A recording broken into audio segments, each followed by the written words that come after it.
Hi guys, it's Matt here from PilotPracticeExams.com, and this is just a quick explainer video for you. Some people love to learn via video, some don't. Others can just read below and make their own decision. But if you like watching video and learning, this is for you.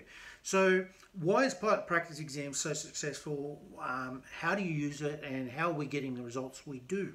So the first thing is it is so successful because what we've done is we've implemented some really good learning strategies that just aren't getting used out there anywhere else in aviation. Okay, anywhere.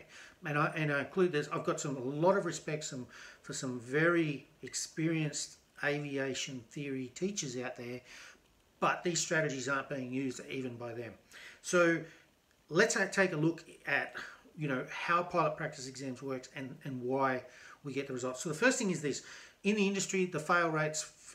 The pass rate's 57%, the fail rate's 43%. Our pass rate, around about 99%. Our fail rate, around about 1%. Huge difference, okay? Massive. So, why? What's the difference? What do we do different? Okay, we're all about fast study, efficient study, okay? Using proper techniques when we study, using memory tricks when we study. So I put together this whole bunch of how to study videos, which are on the YouTube channel. They're on the how to study page. You get full access to them. If you're not a member and you put in the email, you'll get emailed them. So everybody's got access to those, and everybody should use them regardless, right? Now, but that's not going to get you the results, even if you've got your own books and things like that. What you need to do is you need Pilot Practice Exams, and this is the reason why. Pilot Practice Exams gives you unlimited attempts. Now, that doesn't sound on its own that amazing, but after this explanation, it will. So why is that so crucial? Well, Harvard Uni, Stanford Uni, Sydney Uni, all of these big unis, they all use practice exams. Why? Because practice exams in study after study after study comes out to be the most effective study pattern or study method known to anyone. However, when you dig a little bit deeper, it's not just any practice exam. When you start to dig into the research and find out, okay, well, what methods did they use? What you'll find is the ones where they used repeated cycles of practice exam, study, practice exam, study, practice exam, study, 10 cycles or more were the ones that got the massive results. Even stepping it down to 5 cycles, there was a significant drop, okay? And stepping it down to 1 practice exam and 5 study cycles, there was a massive drop. Now, I need to clarify that. Immediately before your exam, yes, like I'm talking, 3 hours before your exam, study is more effective than a practice exam. In fact, up to about 12 hours, that's probably the case. But beyond 12 hours out from your exam, our job is not to cram. Our job is to learn stuff and put it in memory.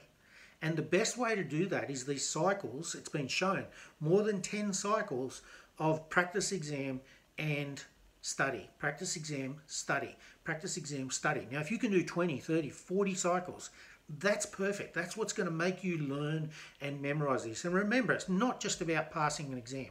It's about being able to stay alive when you're flying long after you've passed. It's about being able to memorize those rules so that you conform to the same protocols and rules as everybody else so that you're safe. So we really need to lock this stuff into memory to be the best, safest pilot we can be for give us good career choices, to keep us safe, to keep our family and our passengers safe. And we have an obligation to be safe out there.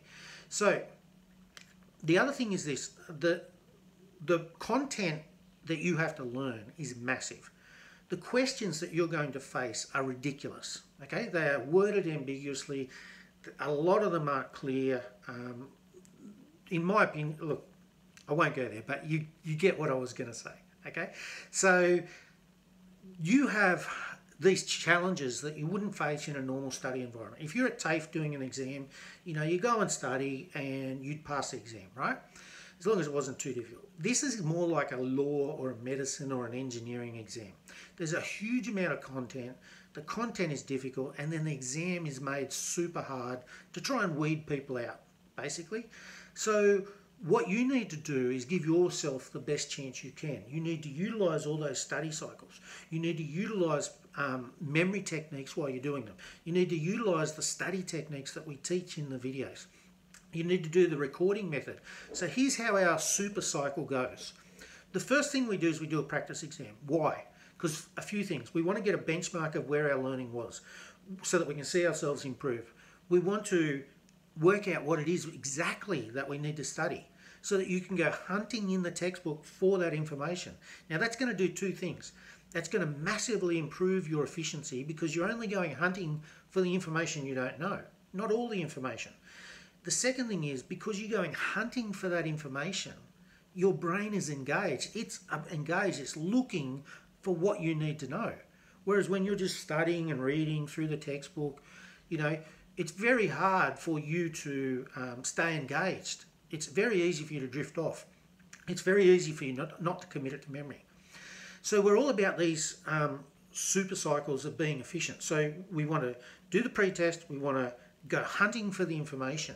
Then we want to take a break so that when we come back and test it, we can test whether we're actually committing it to long-term memory or is it just in short-term memory. So we take a 10 to 15 minute break. Then what we do is we retest and we see what is our learning level at now. We note down our study method. And then what we do is we use those pre and post tests to identify what are the best methods for us. So for example, if you used, so I've got about 10 techniques that I teach you in the videos. Say you use techniques 1 and 2 and 3 and you improve by 10%. But then later you do another exam and you do you practice techniques, 2, 4, 5 and 6 and you improve by 25%. It's clear that 2, 4, 5 and 6 is the method that's suited best to you or some combination of those and not 1, 2 and 3. So it's very important. All of us learn different and don't just assume you know how you learn. Okay? Test it, use the data, find the way you learn and then keep reusing those methods that work best for you. So that's what we do is we race through these cycles and we get super results because we're using the best study method known to man. We're working out what is the best study methods for you and your learning styles. We're only studying what we need to study, okay? And then once we're scoring, like, say, consistently scoring 90, 95, 100%, then you can go back to paper exams. Now, why don't you use paper exams to start with? Because they're too slow. And remember what I said way back at the beginning. Research shows that the more cycles we do, the more we commit it to memory. Also, the faster we learn. Also, the faster we overcome that huge, big quantity of stuff that we've got to learn. So once you're scoring, say, 95, 100%, then you can go and you can go looking and, practice all your paper-based questions that are in your text. And if you've got paper ones from somewhere else, you can practice those and you can make sure that you cover all bases. But initially, you want to race time. You want to race that memory loss. Okay, because with this huge amount of content that you have to learn, the biggest thing that you're going to face is trying to learn faster than you forget. Okay, you have to learn this huge amount, and if you go along and you stop studying, you're going to forget, and you learn, and then you stop studying and you forget. And the problem is your learning goes like this, and you never quite get there. You need your learning going like this, and to do that, you need lots of rapid cycles. The electronic practice exams let you do that because they mark it in seconds. Then they spit out a list of green and red things that mark the questions you got right and wrong. You quickly note them down. You note down, when you go and find the information in the text, you note down the page it was on. That now lets you rapidly find that same mistake next time you make the same error. So next time you sit this practice exam and you get the same question wrong, you already know when you go to study that it's on page 67 and you go straight there. So we're all about efficiency, and the only way to get that efficiency is with unlimited electronic practice exams. And Pilot Practice Exams does that. Now, one last thing, we also have our bubble diagram with all those colourful circles somewhere on this page. It highlights all the other reasons we get the results we do. And one of the important ones is the social interaction in the Facebook group. Why? That makes it more fun. 2, it reinforces your learning.